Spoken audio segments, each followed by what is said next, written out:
Hi there, Sandra here from Cupola Corner. Welcome to Techniques for Tags, number 3, Stipple Effect with Distress Ink Pads. Today I'm going to show you some tags that I made with the Creative Memories 3-in-1 bevel tag punch and the two-way corner rounder punch. There are links to these punches in the description below.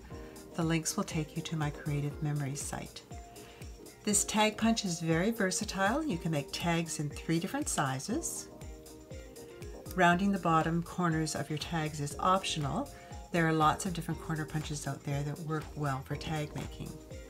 I will be showing you the stipple technique that I use to make these tags. It's very easy, makes great backgrounds for your tags, and works well with other techniques. You can use 80 or 110 pound cardstock for stippling with dye ink pads. Cut your cardstock to 4 1/4 by 2 1/2. You can punch your tags before or after you stipple. You will also need something for tag tails and, if you wish, embellishments for your tags. You'll also need some dye ink pads. I used the Tim Holtz Mini Distress ink pads from Ranger, but you could use any dye ink pad. Stippling is using small dots to create a pattern or a design. To create the dots, you'll need a stiff brush. Rounded works well. A stencil brush is perfect for this job.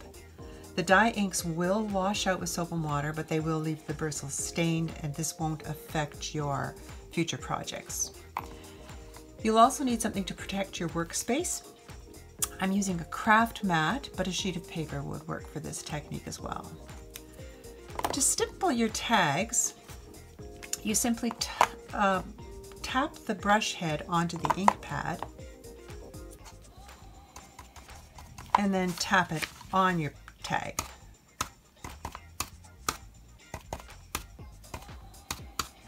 You'll need to re-ink frequently.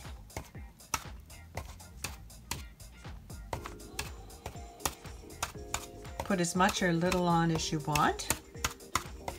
So this one is going to be all one color, but you could use 2 or more colors to make a tag.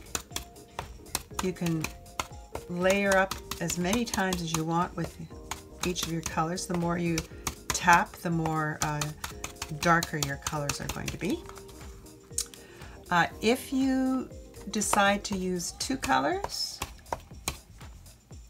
then I would suggest using 2 different brushes. That way you aren't going to, cross-contaminate your colors and then, something shows up in a future project that you didn't really want there. Because you can't wash the ink out of the ink pads. You can wash them out of the brushes, but that's about it. Well, there we go. You can embellish the tags if you wish. You can also put them into embossing folder. That's what I did with this one. Run them through your Sizzix or your Cuttlebug machine. I also stamped on one. But I think the nice thing about this technique is that it's going to work really well with lots of other techniques. It's a sort of a perfect background look that you can use with lots of the other techniques that we'll be looking at in this series. We'd love for you to join us in Cupola Corner's Coffee and Cards Facebook group. We are creating a sharing and caring community of people who like to make cards and, of course, tags.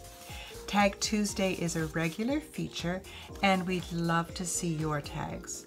Check out the Coffee and Cards link in the description below. I hope that you have fun making stipple tags.